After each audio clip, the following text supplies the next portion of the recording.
infelizes, espíritos do mal.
Um ambiente por onde nós transitamos, às vezes pouco frequentemente, outras vezes habitualmente, e que normalmente a gente se sente em casa, acolhido.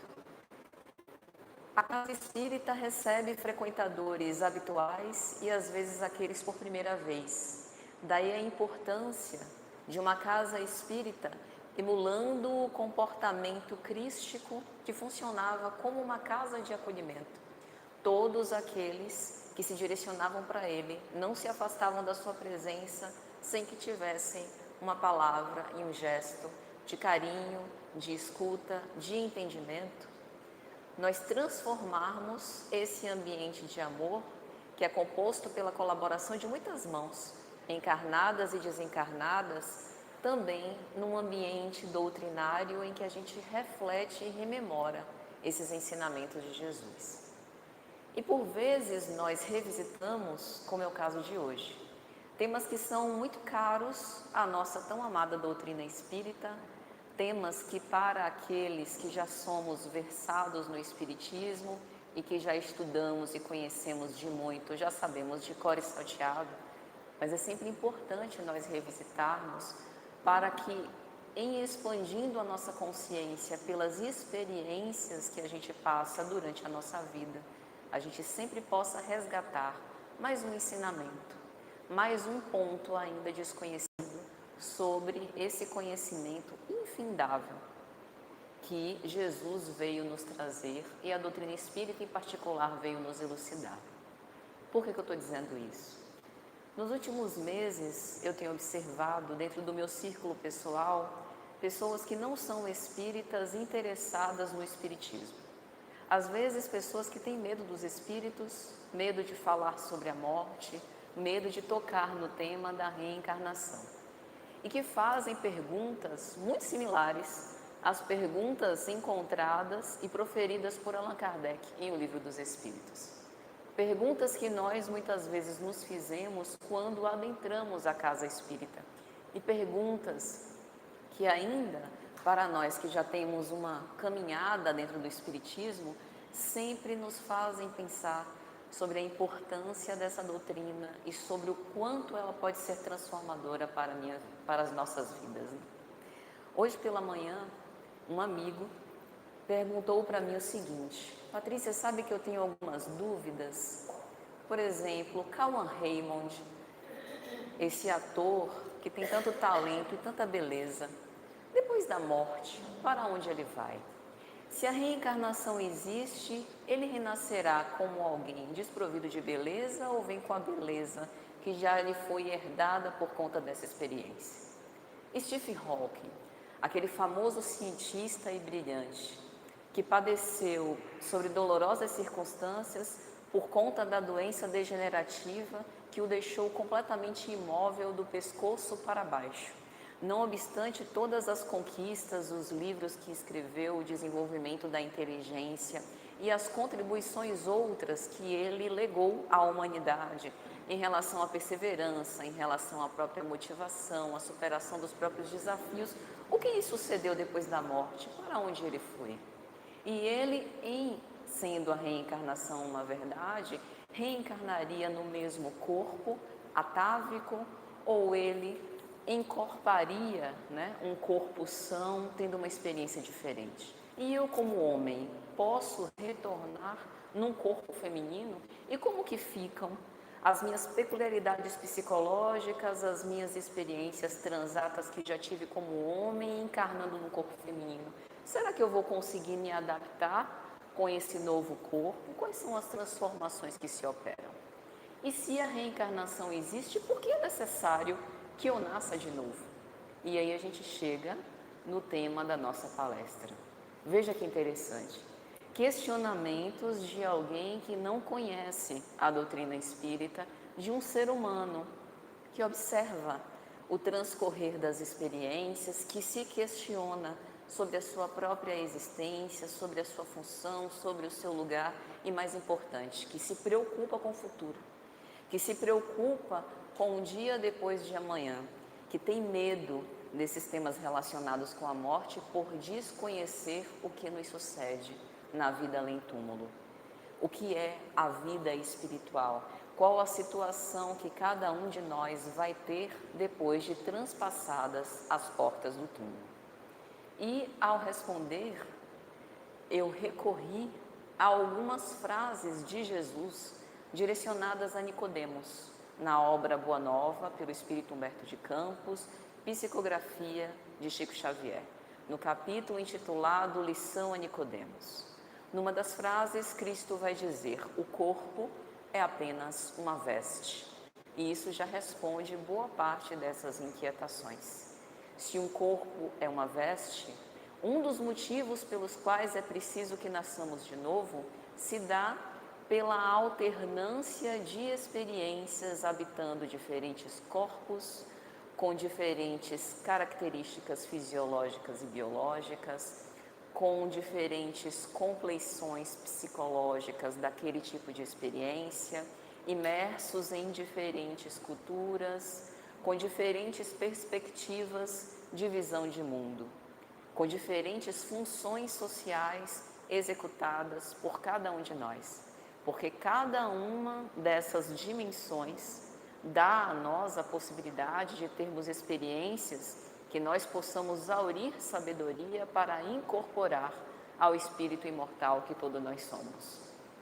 Também é preciso que nós nasçamos de novo, porque numa existência só não dá para a gente ter todas as experiências necessárias ao nosso processo evolutivo ou à nossa ascese espiritual, o que implica dizer que nós reviveremos bastas vezes, quantas forem necessárias, para que nós consigamos reaver os nossos conflitos existenciais, nos reconciliar com os nossos ditos adversários ou inimigos, nos reconhecer como nós intimamente somos.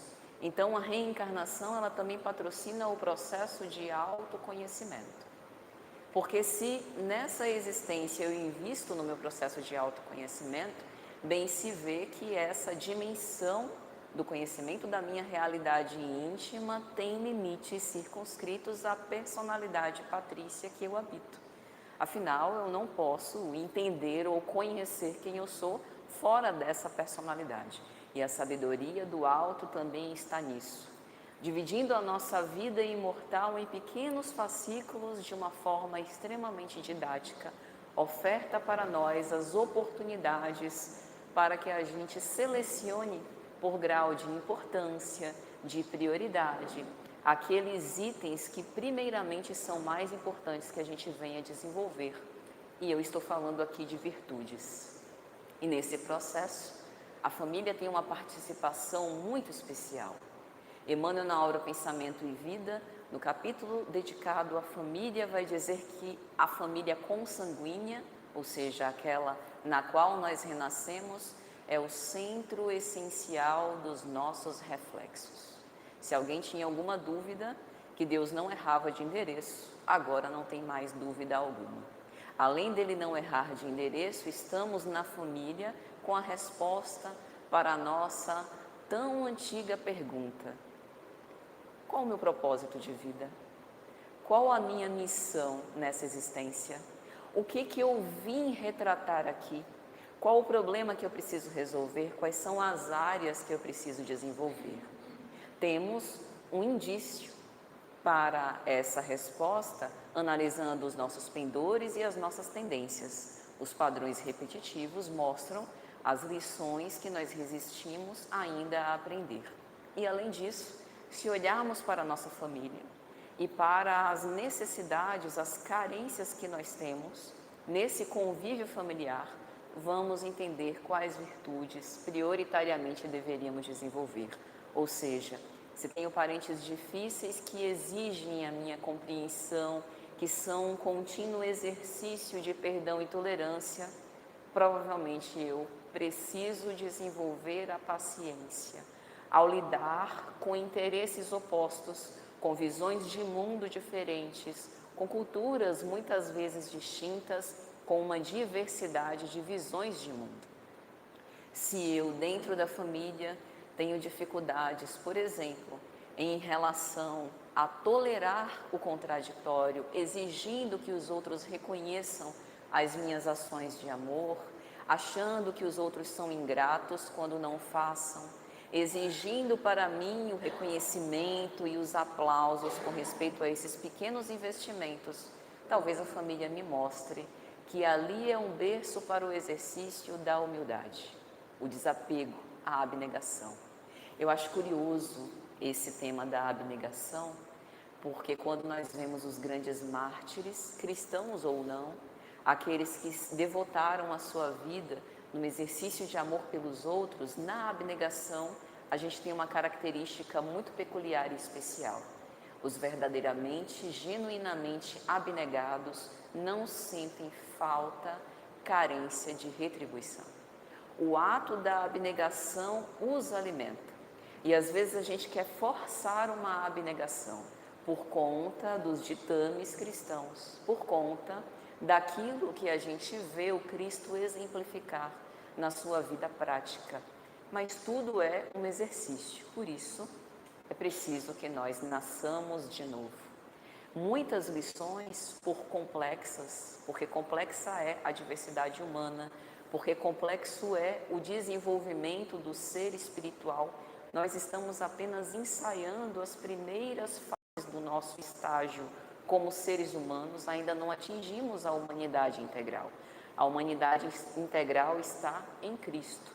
Por complexidade, por vezes esses exercícios de paciência, de devoção, de tolerância, de perdão, levam mais de uma vida, levam mais de um fascículo e por isso é importante que a gente possa nascer de novo.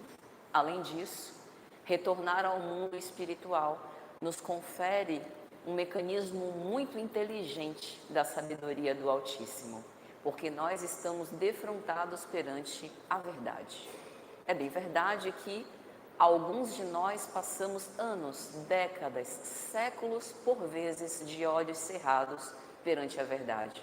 quantas comunicações de sessões mediúnicas de espíritos que se negam a reconhecer que já faleceram, que já deixaram o envoltório físico e todas as fortalezas materiais que atribuíam e se negam a reconhecer a imortalidade perante os seus olhos. Mas para alguns de nós, isso pode ser relativamente mais fácil, e importante é que nasçamos de novo por conta desse retorno ao mundo espiritual, para que a gente se dê conta da vida espiritual.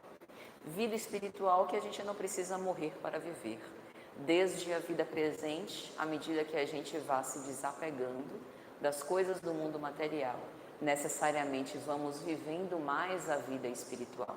Quando a gente se exercita a praticar a caridade, quando a gente se volta às reflexões existenciais, inevitavelmente estamos relembrando que nós não somos um corpo tendo um espírito, mas somos um espírito temporariamente numa experiência corpórea.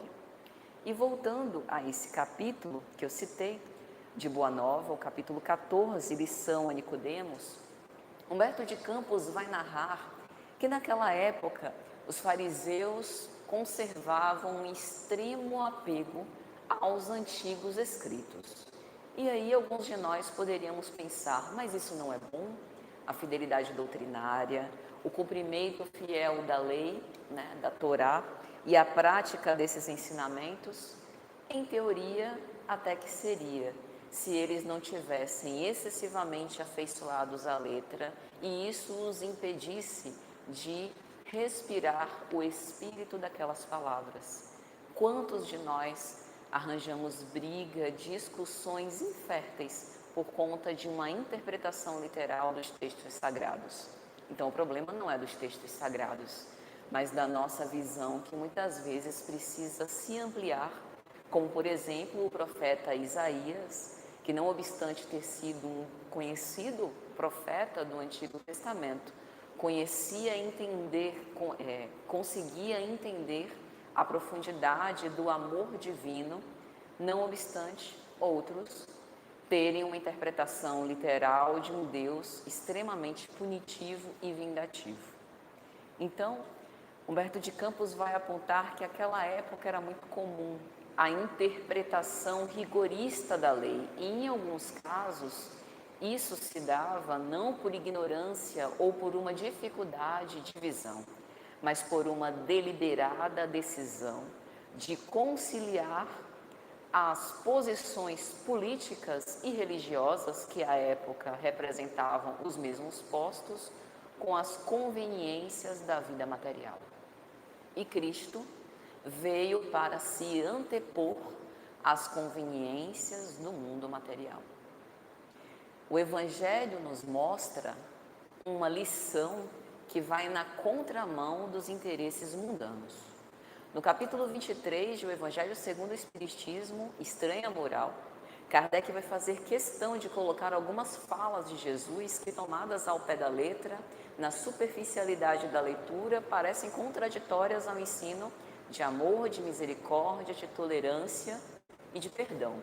Por exemplo, aquele que me seguir deve abandonar pai, mãe e irmãos. Ou não venho pela paz, mas sim para a espada.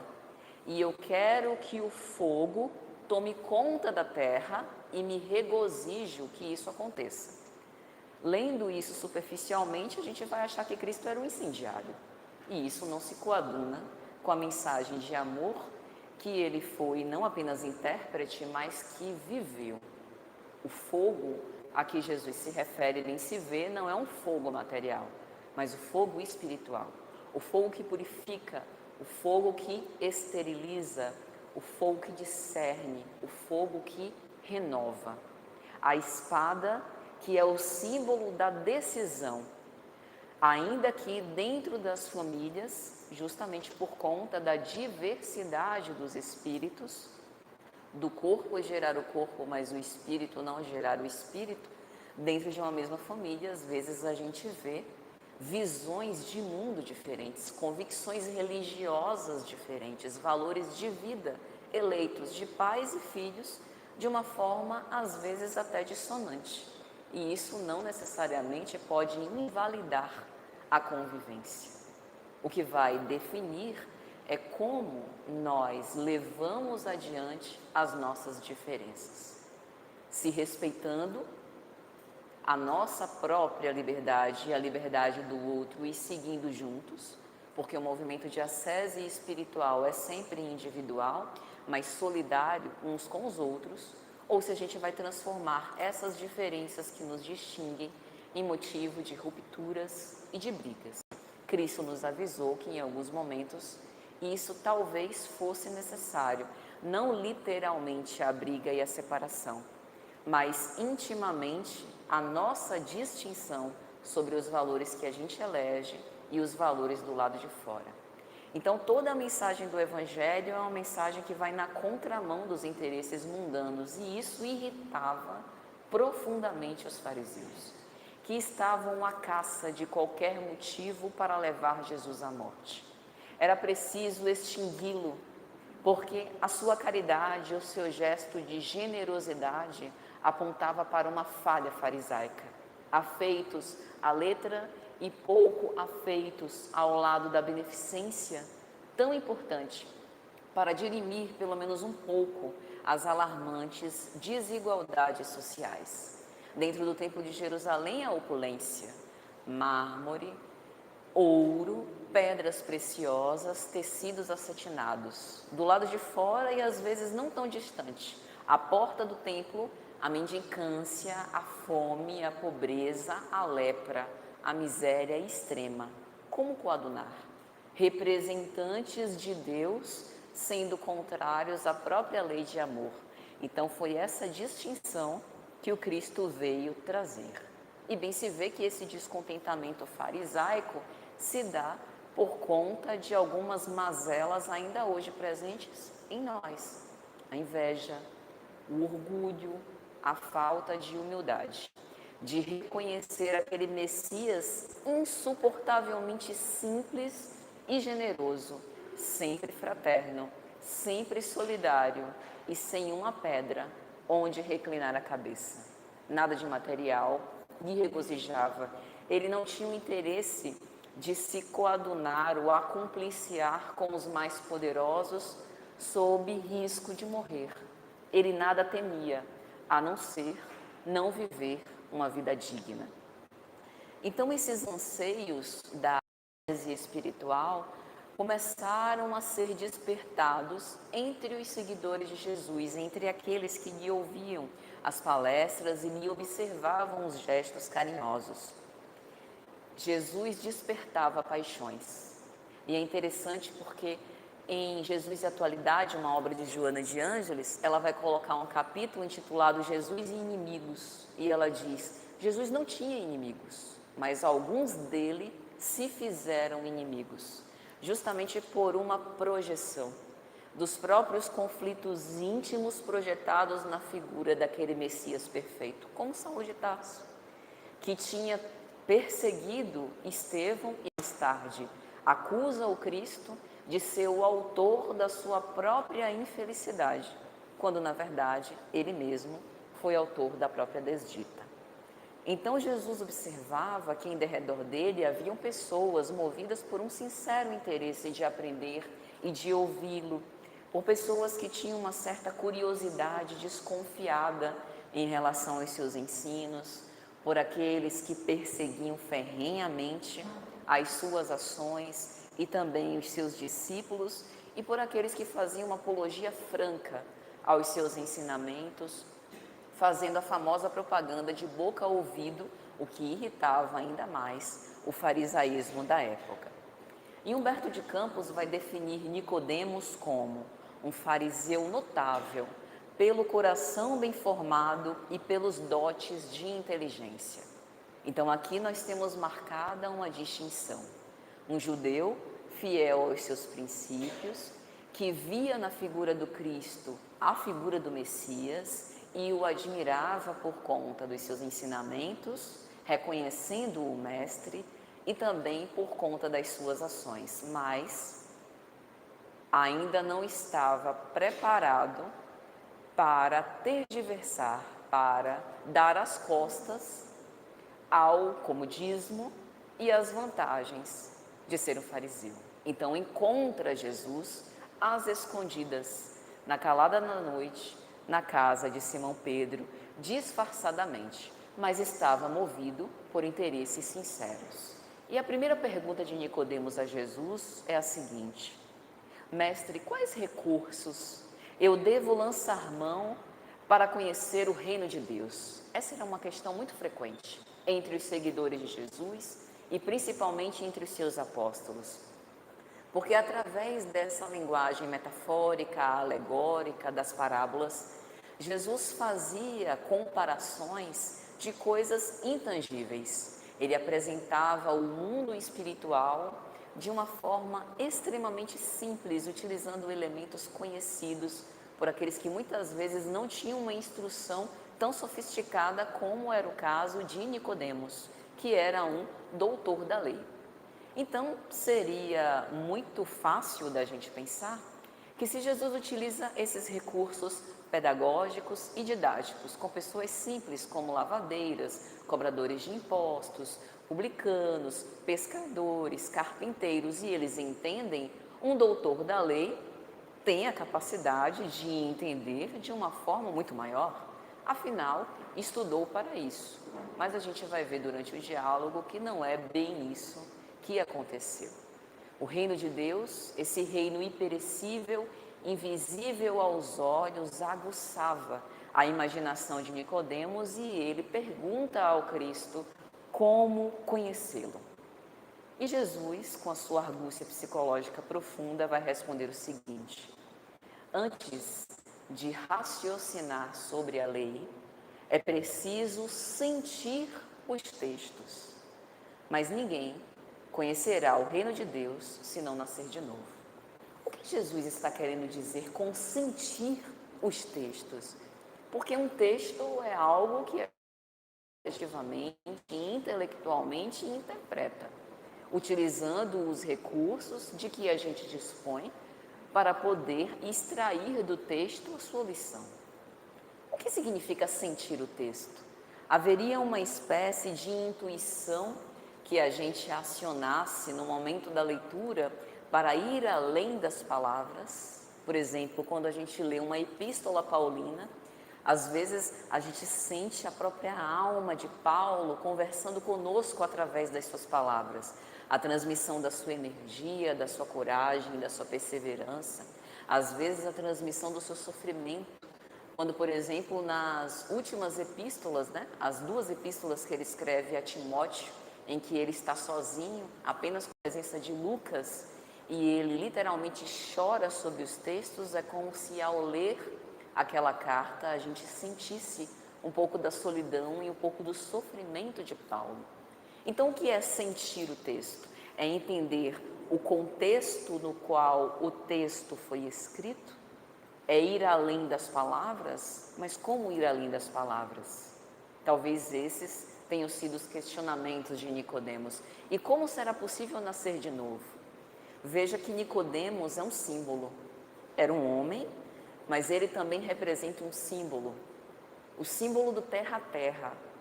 O símbolo da literalidade, da sinceridade de propósitos, mas da literalidade, de só enxergar com o que os meus sentidos conseguem ver. E por vezes os sentidos nos enganam. Quem tiver dúvidas, lembre-se daquelas figuras de ilusão de ótica que tem disponíveis na internet. Então Jesus parecia utilizar Nicodemos para apontar aos seus discípulos e também a nós que todas as vezes que a gente estiver diante de um texto sagrado e principalmente do Evangelho, é preciso que a gente adentre no sentido espiritual daquelas palavras. Ou seja, Evangelho é texto, mas também é biografia, vivência. Não basta ser apenas um literato. Recordar os versículos de cor, isso é ótimo, inclusive para a palestra. Eu particularmente sinto muita falta disso, dessa vocação que muitas pessoas têm por conta de seus recursos de memória. Não basta apenas consumir os textos, como diz Leon Denis. Melhor seria se nós lêssemos menos e absorvêssemos mais de tudo aquilo que a gente lê. Então, talvez seja esse o sentido, de sair da literalidade, da materialidade absoluta, de pensar o renascimento apenas sob o ponto de vista de uma só existência, para ampliar o nosso olhar. E bem se vê que essa ampliação do olhar é algo que a gente faz através de treinamento, das experiências da vida. Então, nascer e renascer marca o esforço de se depurar.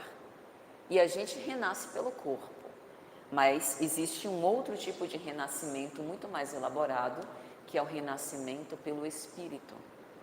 O que quer dizer? O renascimento dos nossos propósitos, o renascimento das nossas visões de mundo. Porque nascer de novo também é mudar a forma como nós amamos, como nós vemos o mundo, como nós lidamos com a dor. A reencarnação pressupõe maleabilidade.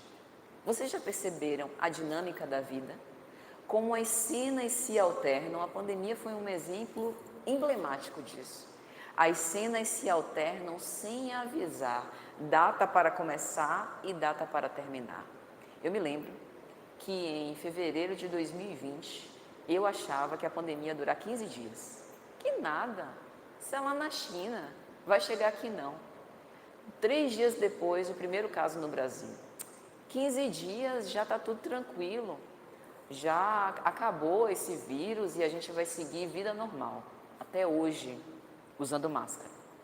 Então, a vida tem dessas ferramentas, que são ferramentas extremamente sábias, para proporcionar esse estica e puxa, para que quando a gente esteja adaptado em uma situação, já precise se adaptar de novo a uma nova situação.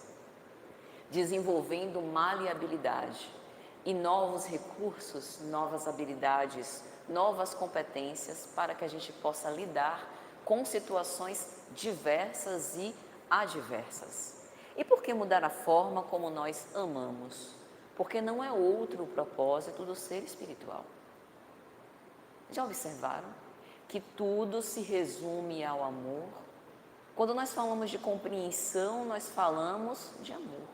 Quando a gente fala de perdão, nós falamos de amor. Quando a gente fala de caridade, a gente está falando de amor em ação.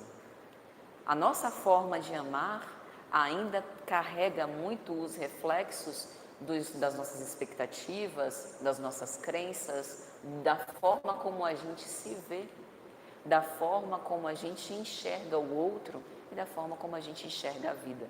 Daí a fluidez das relações denunciada pelo sociólogo polonês Zygmunt Bauman, né, dos amores líquidos, da sociedade líquida, da sociedade fluida, ser o reflexo dessa mudança que a gente estabelece da nossa relação com o tempo rápido, os fatos que se alternam com extrema celeridade, que tem nos tornado mais ansiosos, mais hipervigilantes, mais preocupados com o que pode vir.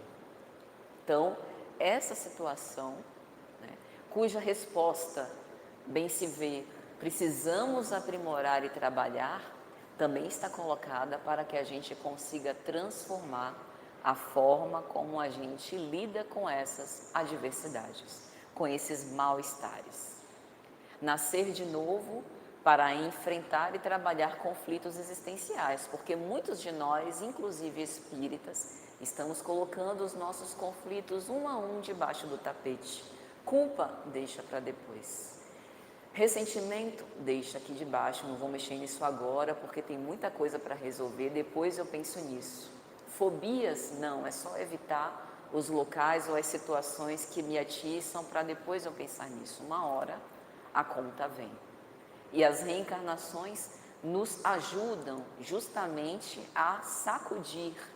Sabe como a gente tem um copo de Nescau que a gente mexe ele com a colher e aí o pozinho do Nescau começa a se misturar de novo com leite?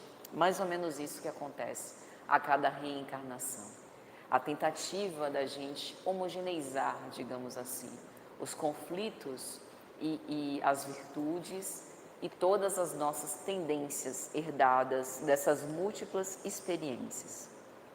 E aí Jesus, continuando o diálogo com Nicodemos, vai dizer: nós testificamos sempre daquilo que sabemos, porém tu ensinas, e apesar disso não aceitas os nossos testemunhos. Olha que interessante. Ser testemunha é presenciar. Testemunhar pressupõe experiência. Testificar algo que a gente sabe necessita que a gente passe pela experiência. Quer ver um exemplo disso? Docência em nível superior. Vá para uma sala de aula apenas com os conhecimentos teóricos aprendidos sobre um determinado assunto. Na primeira pergunta do aluno, você se desconcerta. Às vezes não que você não saiba, mas porque a experiência, a rima, te dá repertório para fazer comparações, dar exemplos práticos, e isso incorpora-se na didática a ponto de enriquecer o conteúdo.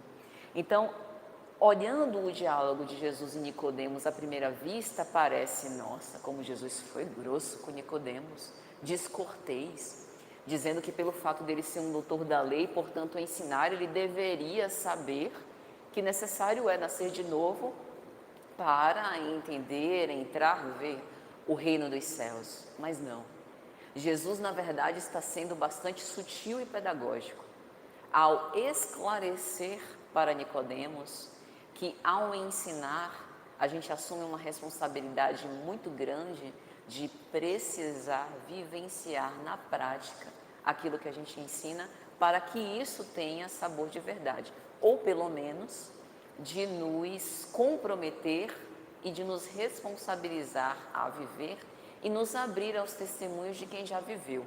Por isso ele diz: tu ensinas e apesar disso não aceitas os nossos testemunhos. Ou seja, a fala do Cristo era justamente para suscitar nele essa abertura da visão, para que ele saísse da literalidade e pudesse sentir os ensinamentos. Assim como os evangelhos são testemunhos, apostólicos, porque observe, o evangelho de Lucas, o evangelho de João, o evangelho de Mateus são relatos dos próprios apóstolos sobre o que eles ouviram e vivenciaram ao longo do Cristo. Então ali a gente tem um extrato dos ensinamentos de Jesus sob o ponto de vista de uma tentativa humana de viver os seus ensinamentos. Do mesmo modo também é a nossa vida. A nossa vida, a biografia que a gente constrói através das nossas experiências nessa reencarnação, também é a nossa tentativa de fazer o melhor que a gente puder com base nos conhecimentos que a gente dispõe, para que a gente possa colocar em prática os valores que a gente esposa, os princípios que a gente abraça e aquilo que a gente gostaria de deixar como legado também para a posteridade. E é interessante porque Jesus também vai dizer a ele que cada alma conduz consigo mesma o inferno ou o céu que edificou no âmago da consciência. O que quer dizer que se nós quisermos saber como será a nossa realidade no mundo espiritual, basta imaginar quais são os nossos hábitos mentais, quais a gente vitaliza com mais frequência durante a nossa vida. A morte não transforma ninguém, então nós desencarnaremos conforme houvermos vivido. E a nossa vida, as nossas escolhas também dizem respeito às limitações e às prisões em que por vezes a gente voluntariamente se coloca e tem dificuldade para sair. Às vezes eu observo que nós temos uma tendência de relegar, de transferir a responsabilidade pela nossa saída em certos estados de enfermidade às autoridades religiosas, as autoridades médicas, as autoridades psicológicas, como se estivéssemos numa situação de extremo desamparo à espera de um Salvador. O Salvador já veio, já nos legou o seu ensino teórico e prático e estimulou-nos a copiar-lhe os ensinamentos, claramente na medida das nossas próprias possibilidades. Então, muitas vezes, essas prisões, Joana de Ângeles usa a expressão agentes escravocratas, que a gente elege para se manter nessa condição de subserviência, nessa condição de escravidão, é uma decisão consciente ou inconsciente que a gente toma, tendo a possibilidade de escolher outras formas de vida e de estar no mundo. E nesse diálogo, depois dessa conversa com Nicodemos, os apóstolos que estavam próximos a Jesus, a exemplo de Tomé e de Tiago, se acercam dele para continuar os ensinos, para continuar as explicações.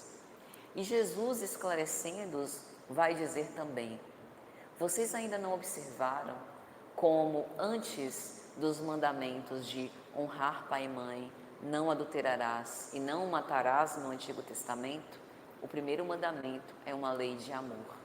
Amar a Deus acima de todas as coisas, de todo o coração e de todo o seu entendimento. O que significa dizer que acima de todos os conhecimentos teóricos que a gente possa ter lendo a Bíblia, ela nos ensina nada mais, nada menos do que o exercício de nós melhorarmos e aprimorarmos cada vez mais a nossa forma de amar. No capítulo 14 de O Evangelho segundo o Espiritismo, tem uma mensagem de Santo Agostinho que eu reputo muito interessante para que a gente possa entender a reencarnação. Santo Agostinho fala sobre a ingratidão dos filhos e os laços de família, e nós sabemos, o capítulo 14 versa sobre honrar pai e mãe. Só que nessa mensagem ele faz uma espécie de narrativa sobre o que nos acontece quando nós estamos na iminência de reencarnar. E ele vai dizer: o espírito normalmente deixa a terra ainda imerso nos seus conflitos. Os sentimentos de revolta, de indignação, de saudade, de felicidade também vão junto com ele, porque cada um leva consigo as suas paixões e as suas virtudes. Muitos vamos carregados de ódio e de desejos de vingança que não conseguimos levar a efeito, mas já despojados do corpo físico, somos estimulados pela lei de progresso a simplesmente seguir adiante, já de retorno ao mundo espiritual. Somos informados, agora como espíritos desencarnados, que a caridade é a senha para que a gente possa chegar até Deus. E com isso, envolvidos por essa esperança no futuro, nós planejamos a nossa próxima reencarnação. Vemos então quem nós precisamos reencontrar, porque o planejamento das reencarnações pressupõe esse passo, em que normalmente nós inclusive participamos da eleição dos gêneros de provas que a gente vai precisar enfrentar e às vezes também participamos da eleição da família na qual nós vamos internar, fazendo uma espécie de aproximação amigável, para que a coisa não seja de uma forma muito brusca. Só que nesse momento em que a gente se depara com quem precisamos reencontrar, às vezes animosidades são despertadas, porque, como dissemos antes, se a família é o centro essencial dos nossos reflexos e nós ainda estamos num estágio de imperfeição, talvez alguns desses reflexos não sejam tão agradáveis. E aí Santo Agostinho vai dizer: nesse momento é que alguns de nós, enquanto espíritos, hesitamos e vacilamos. Queremos a nova oportunidade para continuar o nosso crescimento espiritual, mas às vezes damos um passo para trás por receio de não conseguir concluir a tarefa. Rogamos então força e coragem dos benfeitores espirituais e do nosso anjo de guarda. Sucedem-se anos de meditações e preces até que enfim nos sentimos preparados para que possamos reencarnar. Alguns de nós temos um empurrãozinho, né? Porque senão a coisa se torna extremamente longa. Então tomamos um corpo e renascemos numa família e o resto da história a gente já conhece.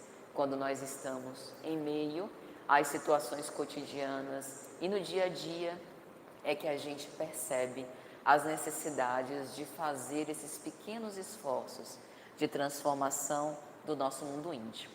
E aí Santo Agostinho fecha a mensagem dizendo assim: o resultado do sucesso ou não da empreitada dependerá do livre-arbítrio, da perseverança e caridade, da boa vontade e do desejo de cada um de nós de perdoar aqueles que nos fizeram mal ou de sermos perdoados por aqueles que um dia talvez nós fizemos mal. Veja que o grande desafio da reencarnação consiste em seguir adiante, com os recursos que nós temos, nos apropriando da experiência e abraçando a vida, afirmando a vida da forma como ela nos é ofertada. Desejaríamos condições extraordinárias? Com certeza. Trabalhamos num determinado lugar e ambicionaríamos outros postos de serviço. Eu acho que eu já estou apropriada e adaptada para galgar outras posições. E nós temos pleno direito de ambicionar novas posições, mas precisamos também exercitar a resignação quando essas posições não nos são ofertadas ou permitidas naquele momento, porque talvez ainda hajam lições importantes para que a gente possa aprender naquele lugar. Tem uma expressão do apóstolo Paulo que ele fala sobre ser embaixador em cadeias. Sabemos que Paulo foi muitas vezes preso, açoitado, flagiciado, foi inclusive apedrejado em praça pública e ele dizia: quando eu estou em cadeias, no caso cadeias literais, no caso dele, é que eu me sinto mais livre para falar e para viver do Evangelho. Simbolicamente, nós não estamos presos, mas simbolicamente, por vezes, nós também estamos colocados em cadeias. Conjunturas difíceis das quais nós não conseguimos nos deslindar. Gêneros de provas e expiações que se repetem e que a gente gostaria que se encerrassem, mas que ainda perduram por algum tempo nas nossas vidas. Prisões mentais que por vezes vêm de crenças que nos são estimuladas desde a nossa infância. Mas em todas essas circunstâncias, o nosso livre-arbítrio continua em operação com inalienável acerto. E se quisermos, mesmo em cadeias, também podemos nos tornar embaixadores. E já caminhando para o final, para aqueles que quiserem se debruçar ainda mais nesse tema, recomendo a obra Jesus e o Evangelho à luz da psicologia profunda, de Joana de Ângeles, pela psicografia de Divaldo. No capítulo 5, ela intitulada Renascimentos, Joana vai falar o seguinte: no processo de crescimento moral, através da reencarnação, o ser aprimora os seus conteúdos íntimos. É interessante ela falar sobre crescimento moral através da reencarnação, porque a reencarnação não necessariamente de uma forma orgânica, ou seja, de uma forma automática, nos proporciona crescimento moral. O crescimento moral depreende um trabalho, mas o que Joana nos elucida é que o crescimento moral recebe o patrocínio da reencarnação. Sem ele não se daria. Daí a importância da nossa reflexão. Será que efetivamente estou me utilizando, me apropriando dessa reencarnação com o objetivo de me estimular a esse crescimento moral, para que eu possa aprimorar os meus próprios conteúdos íntimos? E a métrica para isso não é a ausência de dor. A dor estará presente justamente como um aguilhão para nos promover o deslocamento, o movimento para o próprio aprimoramento moral. mas a facilidade ou a capacidade que a gente vai desenvolvendo de lidar com aquilo que nos frustra, com as pequenas negações que a gente tem durante a nossa vida. E no finalzinho ela vai dizer o seguinte: a reencarnação é processo psicoterapêutico de amor divino, de justiça magnânima, que a todos faculta os meios de evoluir a esforço pessoal, dignificando e identificando cada criatura com as suas conquistas pessoais intransferíveis, que se desenvolvem mediante a liberação da retaguarda das trevas, da ignorância e de perversidade, no rumo de um permanente presente de realizações e de paz. Olha quanta coisa está embutida nessas palavras. Quando nós renascemos, trazemos conosco o nosso legado.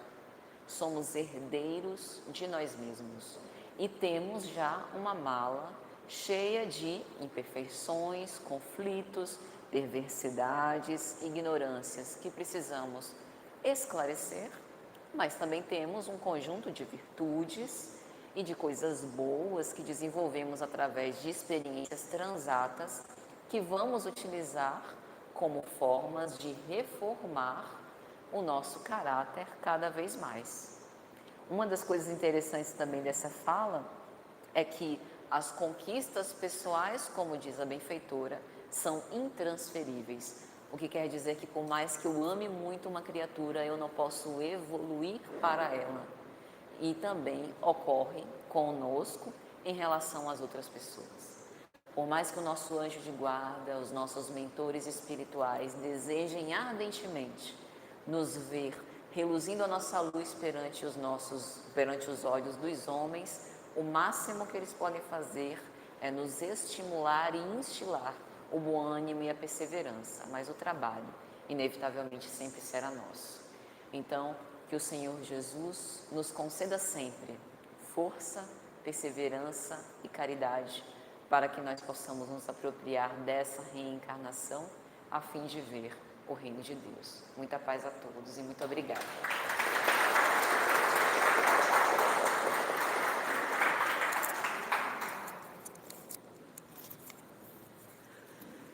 Agradecemos a nossa amiga Patrícia pelas palavras, pelos esclarecimentos desta tarde, que possamos levarmos, como sementes em nós e refletirmos em nossa vida para o nosso melhoramento. Vamos então nos acomodando, nos preparando para a nossa prece final. Feche os seus olhos, respire profundamente. Vamos mantendo este clima de sintonia e paz que se fez presente ao longo desses minutos e agradecendo de todo o nosso coração por este trabalho desta tarde, por esses minutos de harmonia, agradecendo pela possibilidade de estarmos aqui, de escolhermos estarmos aqui encarnados, nas famílias que temos, com os nossos amigos, com o nosso contexto que escolhemos, agradecendo por estarmos amparados e amparadas pela espiritualidade nesta jornada e por termos a possibilidade de hoje estudarmos sobre a nossa natureza espiritual, de acessarmos essas lições tão valiosas desta doutrina consoladora. Então agradecemos ao nosso Mestre amoroso Jesus pela grande oportunidade que era ouvir a sua mensagem, que é poder sermos tocados no coração e seguirmos junto com Ele nesta seara do amor, da justiça e da caridade. Vamos envolvendo toda esta casa espírita em fluidos de luz, de paz e de equilíbrio. E vamos convidando os nossos companheiros passistas a se colocarem ao redor deste salão. Que essas vibrações que agora estão sendo direcionadas até nós envolvam também as pessoas que estão assistindo este trabalho de suas casas, pela internet, que envolvam as pessoas que não puderam estar aqui presentes hoje, que alcancem nossos familiares, alcancem as pessoas que necessitam desses fluidos, cada coração em sofrimento. E vamos sentindo, mentalizando que da mão dos companheiros passistas são transmitidos fluidos curativos, de equilíbrio e de paz. Que a misericórdia divina nos possibilita alcançar. Inspire, expire, sinta as bênçãos chegando até você. A cura do que pode ser curado. A cura dos sentimentos. Obrigada, Senhor, por esta chuva de misericórdia e de amor. Vamos agradecendo aos companheiros e companheiras passistas que vão retornando aos seus lugares neste momento. Que eles também sejam envolvidas por esta luz, por esses fluidos de refazimento.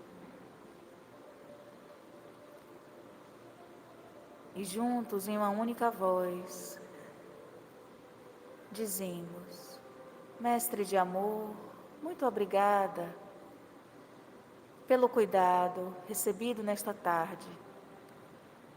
Obrigada pela confiança em nós, por acreditar que podemos ser luz, por nos ensinar a amar diariamente, por nos carregar nos braços quando necessário. Obrigada, Senhor, pelo seu amor, pelo seu exemplo. E pedimos que tenhamos consciência, retidão e fé para seguir ao seu lado nesta caminhada. Pai nosso que estais nos céus, santificado seja o vosso nome. Venha a nós o vosso reino, seja feita a vossa vontade, assim na terra como nos céus. O pão nosso de cada dia nos dai hoje. Perdoai as nossas ofensas, assim como nós perdoamos a quem nos tem ofendido. Não nos deixeis cair em tentação, mas livrai-nos de todos os males, que assim seja. Desejamos um bom retorno para cada um e cada uma de vocês, uma boa semana que vai se iniciar e até o próximo sábado.